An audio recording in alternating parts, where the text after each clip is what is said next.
خشک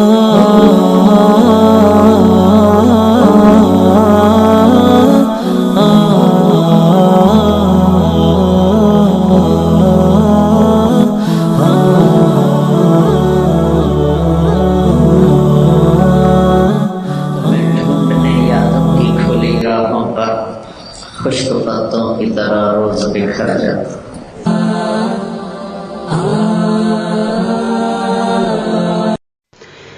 محترم سامعین و سامعات، جس طرح چراغ کی لو چھری کی دھار سے نہیں کٹ سکتی، اسی طرح بدن کی موت سے کردار نہیں مر سکتا. آج بھی شہر مالیگاؤں میں شیخ المشائخ بقیۃ السلف بانی جامعۃ الصالحات حضرت شیخ مولانا محمد عثمان صاحب نور اللہ مرقدہ کی قربانیوں کا ثمرہ مدرسہ جامعۃ الصالحات کی شکل میں موجود ہے. انہی کی ان دوغناک سانح ارتحال پر ملت اسلامیہ سے تعزیت کے طور پر محترم ہارون شبلی مالیگاؤں کا کلام پیش کرنے کی سعادت حاصل کر رہے ہیں. شہر اورنگ آباد کے مشہور و معروف نعت خواں حافظ و قاری شیخ مدثر صاحب فرمائش ہے فارغات جامعۃ الصالحات کی جانب سے.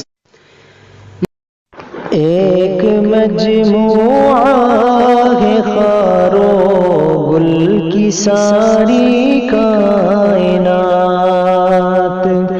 ہے جدا پھولوں کی خوشبو اور کانٹوں کی صفات.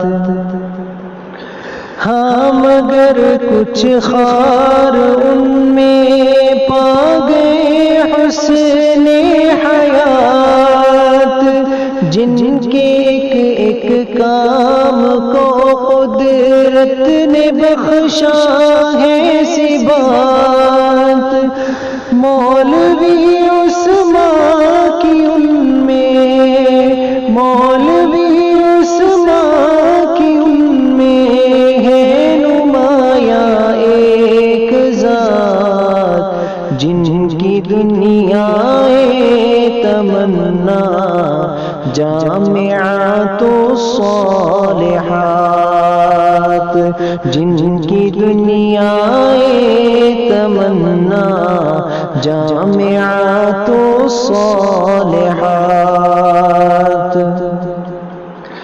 مہرباں ہوتا ہے جس بستی پہ رب ذوالجلال، ہستیاں مبعوث کرتا ہے وہاں کچھ باکمال.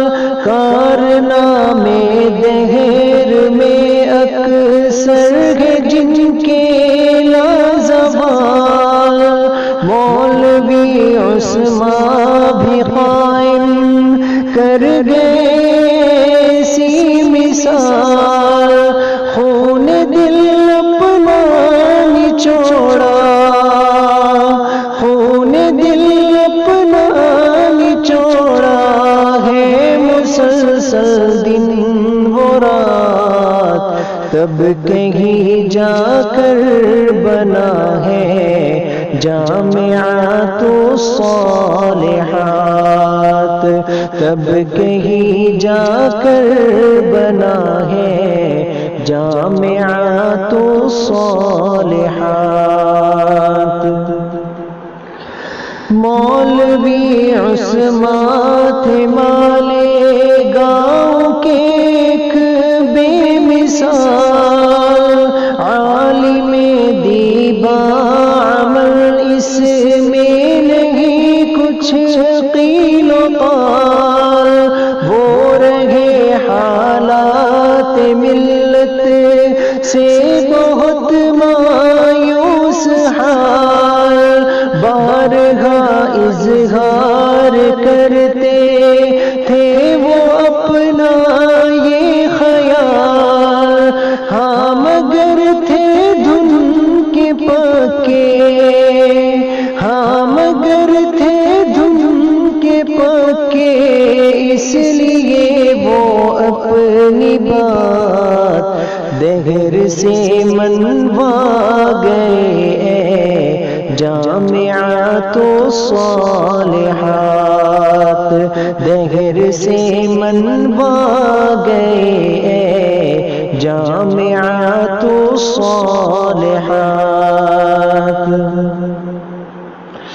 غنچے نوخیز یہ ایسا گلے تر ہو گیا جس کی خوشبو سے کھلے ہر سوہ باغ مصطفیٰ سن کے نغمہ بچیوں کے منہ سے قال اللہ کا مشرق و مغرب پہ وجدے آگہی چھانے لگا دین کی نشر و اشاعت دین کی نشر و اشاعت کا ذریعہ یہ بنا کاش ہو جائے برائے جامعات الصالحات کاش ہو جائے برائے جامعات الصالحات جنگ آزادی کا وہ مرد مجاہد چل بسا جس سے لرزیدہ بکنگم تھا وہی شعلہ نوا کیوں اجل نے چھین لی شبلی متاعِ بے بہا جس کے دم سے تھے سیاہ خانے منور باخدا مولوی عثمان کی کیا کیا مولوی عثمان کی کیا کیا ہم گنائے صفات یادگار ان کی فقط ہے جامعات الصالحات یادگار ان کی فقط ہے جامعات الصالحات جامعات الصالحات